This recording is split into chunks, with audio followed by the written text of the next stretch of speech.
Assalamualaikum warahmatullahi wabarakatuh. Rasulullah Shallallahu Alaihi Wasallam bersabda tentang tanda-tanda kiamat.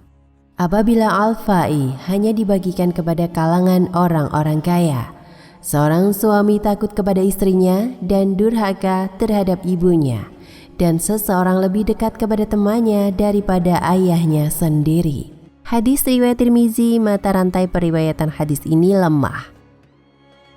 Namun walaupun hadisnya lemah, tapi realitanya hari ini betul-betul kejadian bahwa suami-suami takut kepada istrinya dan anak lebih dekat kepada temannya daripada ayahnya sendiri.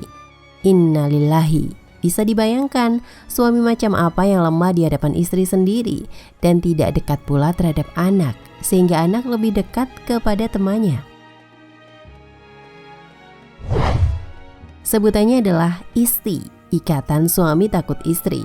Suami yang seperti itu sudah kehilangan wibawa di mata istri. Ia tidak punya konsep kepemimpinan yang jelas. Ia seperti layang-layang yang diterbangkan kemana arah angin pergi.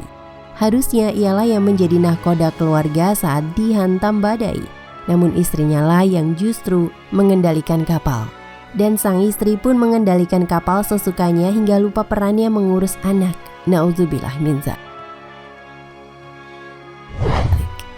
Inilah fenomena petaka akhir zaman yang sudah kita saksikan dengan mata kepala sendiri. Kita lihat bagaimana para pejabat rela korupsi demi memperturutkan kemauan istrinya. Kita lihat bagaimana istri begitu dominan di keluarga, sampai-sampai urusan halal, haram, sunnah, semua tergantung istri. Suami begitu cinta kepada istrinya, takut kehilangannya, dan istrinya memanfaatkan rasa takutnya untuk memperturutkan kemauannya. Ini sangat mirip peristiwa buah khuldi yang menyebabkan Adam Hawa terjatuh ke dunia. Subhanallah, memang luar biasa daya pikat kaum Hawa sehingga membuat kaum Adam takluk.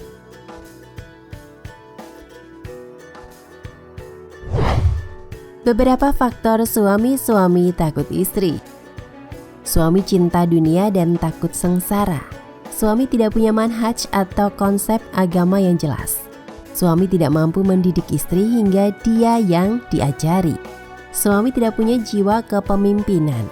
Penghasilan suami lebih kecil sehingga suami minder. Harta keluarga, rumah, kendaraan, perabotan kebanyakan dibeli istri. Fenomena emansipasi yang mengajarkan wanita sejajar pria. Istri selalu merasa tidak puas akan pemberian suami. Propaganda bahwa wanita selalu tertindas dan harus melawan. Istri tidak punya rasa hormat, menganggap suami lebih rendah. Istri punya kebiasaan mengancam, minta cerai. Istri selama remaja panutannya adalah sinetron-sinetron yang mengajarkan durhaka. Suami jiwanya terlalu melo, mungkin terlalu banyak dengar musik melo atau nonton film drama.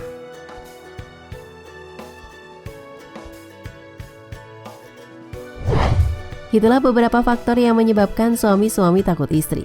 Mudah-mudahan kita dihindarkan dari yang telah disebutkan tadi. Suami adalah imam, dialah yang harusnya punya konsep dalam menjalankan bahtera rumah tangga. Akan hancur kalau dalam satu kapal ada dua nahkoda yang menyetir, kapal pasti tenggelam.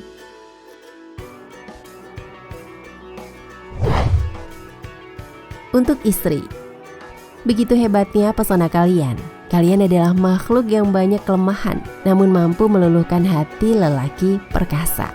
Tidak sedikit seorang miliarder kaya raya nekat berbuat korupsi demi istri tercinta. Tidak jarang darah tertumpah, pedang terhunus demi kalian. Bahkan sering kita jumpai seorang laki-laki rela bunuh diri demi kalian. Maka jagalah hati kaum Adam, karena sungguh kami tidak sekuat Yusuf alaihi salam saat dia diuji. Bahkan Yusuf pun hampir mau meladeni ajakan zina. Kalau bukan karena Allah yang menyelamatkan, maka hancurlah ia. Sesungguhnya wanita itu telah bermaksud melakukan perbuatan itu dengan Yusuf. Dan Yusuf pun bermaksud melakukan pula dengan wanita itu, andai kata dia tidak melihat tanda dari Rabb-nya. Quran Surat Yusuf ayat 24. Bahkan seorang nabi hampir berzina karena begitu besar magnet kaum Hawa. Ini karena kalian begitu luar biasa di mata kaum Adam. Jagalah suami kalian dan bersyukur terhadap apa yang diberikannya. Alangkah hebat dia yang berani mempertaruhkan seluruh hidupnya untuk berjalan bersamamu menghadapi derasnya badai dunia.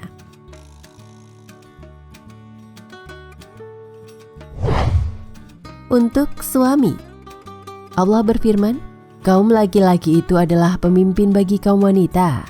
Quran Surat An-Nisa ayat 34. Berdasarkan ayat ini, maka kalianlah yang akan menjadi nahkoda rumah tangga. Kalian diberikan kekuatan berupa fisik, otak, dan hati yang lebih pas sebagai seorang pemimpin.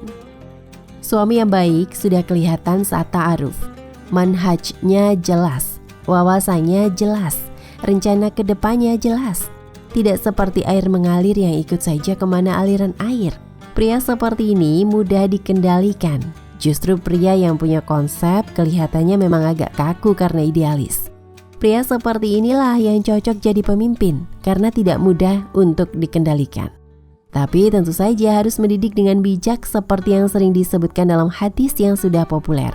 Wanita itu kalau dipaksa lurus, maka dia patah. Kalau dibiarkan, akan tetap bengkok.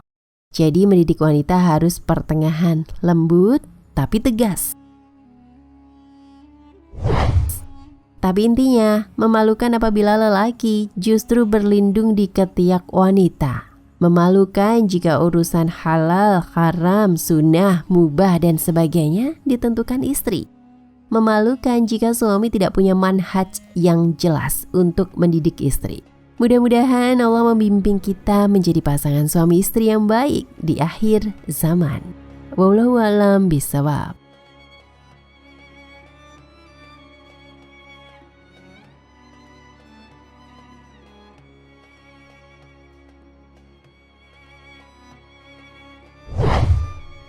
Nah, pemirsa Ensiklopedia Al-Fatih, sampai di sini perjumpaan kita kali ini. Semoga menginspirasi.